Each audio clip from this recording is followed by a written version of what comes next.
Hey guys, it's Eric with another episode of Enchanted Minds. Today we're going to go over the top 10 Mount Insignia bonuses for your healing and your buffing character, guys. So we are going to start with Wanderer's Fortune, guys. Wanderer's Fortune, not on the top 10 list because regardless of what your character is, Wanderer's Fortune is going to be the best insignia bonus in the game until you're maxed out on your gear score, which the developers do make it hard to do. They're always making new expansions, which makes this game awesome. But this Wanderer's Fortune, guys, you can see here you've got a 4% chance after killing a foe to find a refining stone at your feet. So this goes right in the bag, guys. You don't have to stop and pick it up. This is very, very nice. It's a must-have for all characters, guys. So it's not on the top 10. It is the best. You need to get it if you do not have it. And we will point out, guys, there is a glitch with this bonus on the PS4. It seems like after half an hour or an hour of playing, it stops proccing, guys. So what we like to do in our guild, we'll close down the app, reopen it up, and it seems to proc well once again like it did when you first logged in. So Wanderer's Fortune, guys, if you don't have it, get it. And that'll bring us to number 10 on our list, Gladiator's Guile. So if you've seen our other videos, if you've seen any of my characters in game, they pretty much all have Gladiator's Guile. I will say my cleric does not. My cleric does not. She has so much stamina that she's able to slide all the way through a dungeon, basically, using her L3. So, Gladiator's Guile, this is on the list more for Paladin healers, guys. Paladin's a really slow character, and this has changed the lives of some Paladin healers out there. Won't mention any names. You know who you are. Gladiator's Guile coming in number 10 for your healers, specifically, guys, for paladins. Specifically for paladins. So that'll bring us into number 9, Alchemist's Invigoration. Now this one I personally do not use because I am built more to heal. I do have a straight buffing loadout, but my character, Alea the Great, she's really built to heal endgame content. Massive heal over time. So she typically is not going to be able to drink a healing potion because she's typically at full health or in the process of being at full health if she's not. So not a lot of room to use this on my heal over time cleric. I would say if you're a buffing character and you're not really tossing out any heals, then you'd probably want to rock this for that 5% bonus to your power. So that can be pretty big, especially, you know, as your gear score gets up there. I've seen healers, guys, with 100k plus power. So another 5% is huge, adding on to their power share. So this does have its place on the list. Coming in at number 9, Alchemist's Invigoration.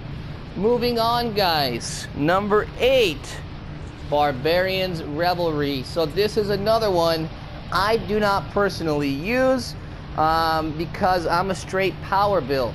So my heal over time cleric is all power, all defense, but there's a lot of healers that are built to critical strike. So if you are critting more often than not, this would be a good one to have. As you can see, it's healing you for a small amount of your hit points, but if you have heal over time feats, they are going to bump this heal up and make it quite stronger. So it does have its place on the list for certain builds. And another one that's just like that, guys, is going to be Magistrate's Patience. You can see here, whenever you perform a critical strike, your target will gain Magistrate's Consideration. Enemies affected by Magistrate's Consideration take psychic damage equal to 10% of your power over 4 seconds.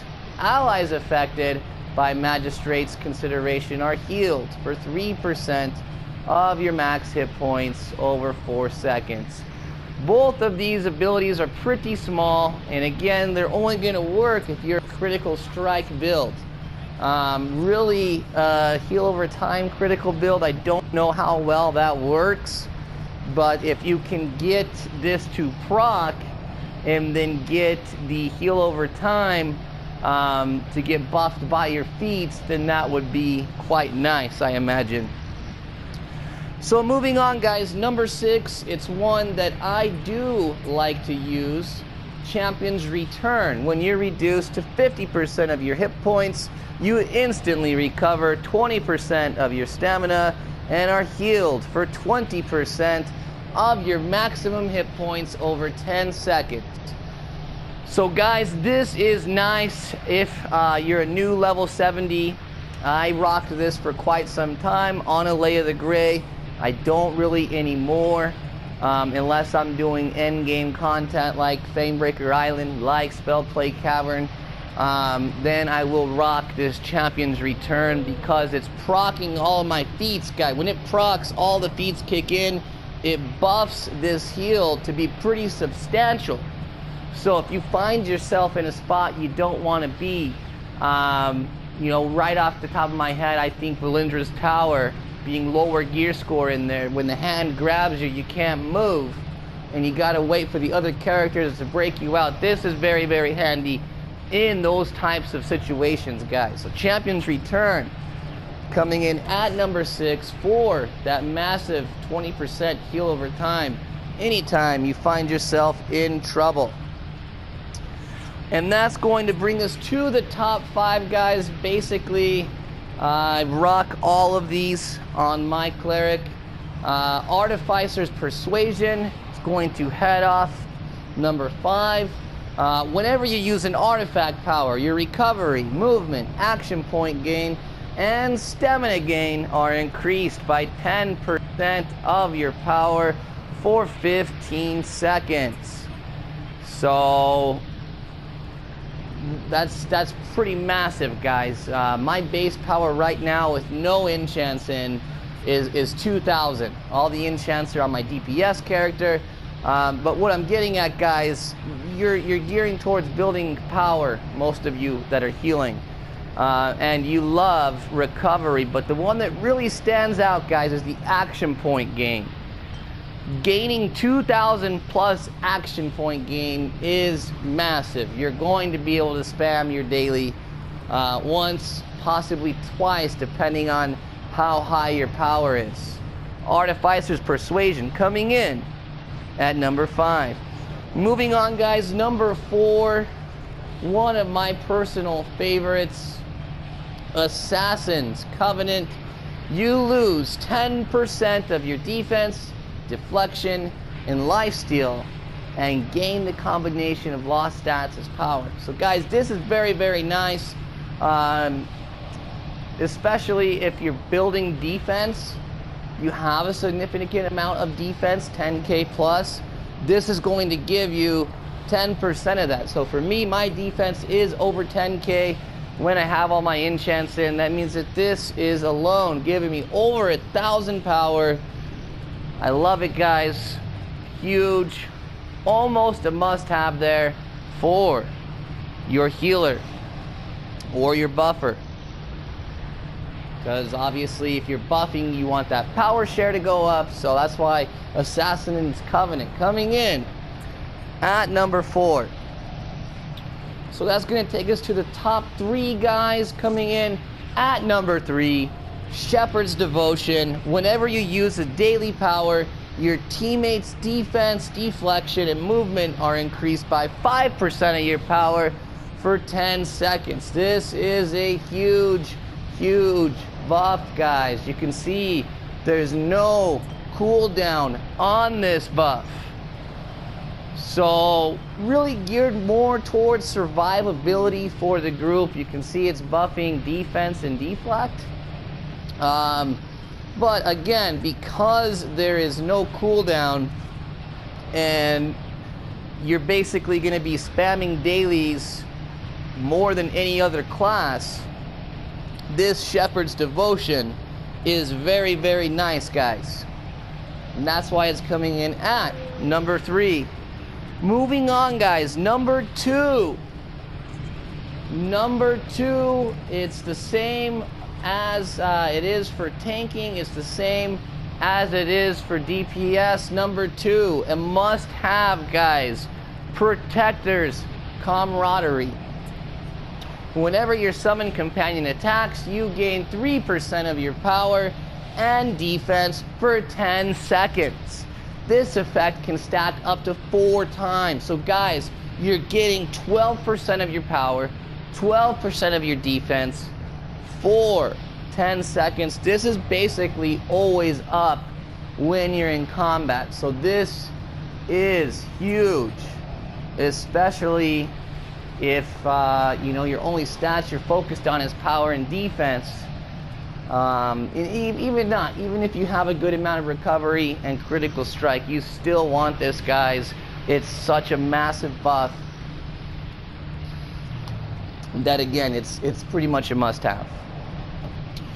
And then we'll also, as a side note, guys, you can't really stack these well. So if you get yourself 2 Protector's Camaraderies, the second one only gives you 0.5%, guys. It's pretty lousy, but that is the way that it is.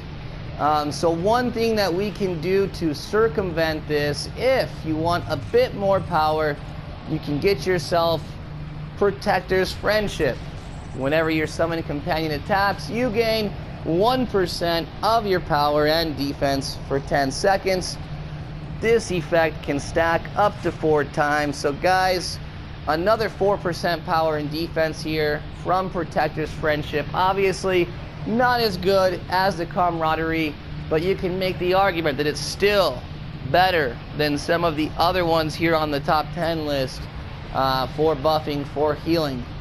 So Protector's Friendship, if you're really, really after that power, something to take a look at. Hard to sacrifice in Insignia. I get it, guys, I get it, but I just want to point it out to you that it's there. And so that's going to bring us, guys, to number 1 on the list. And number 1 on the list, again, the same as the other classes. It's going to be Cavalry's Warning. Whenever you activate a mount combat power, you gain an increase of 10% to your power, 10% to your recovery, armor penetration, critical strike, defense, deflect, regen, and lifesteal, guys. This is by far the biggest buff that you're going to get from any mount insignia bonus.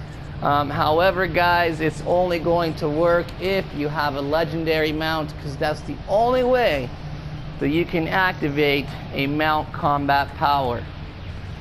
So guys, if you have any questions about the top 10 here, mount insignia bonuses for your healer or your buffer, or if you feel like we've left some out that you'd like to see added, comment down below.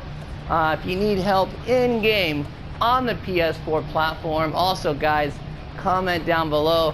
Outside of that, I'm gonna ask you to hit the like button, subscribe if you haven't done so already, and as always, guys, may the drops be ever in your favor. Eric out.